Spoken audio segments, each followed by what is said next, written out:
Hi guys! Are you tired of your For You page displaying unwanted content? So, in this video, I will teach you how you can basically reset your TikTok For You page this 2023 or basically reset your TikTok feed.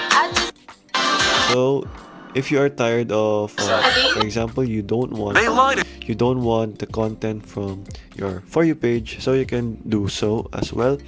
Uh, Remove this or reset this. So go over to your profile and then go over to your three dots here, upper right corner, settings and privacy, and then go ahead under content preferences and go over to refresh your For You feed.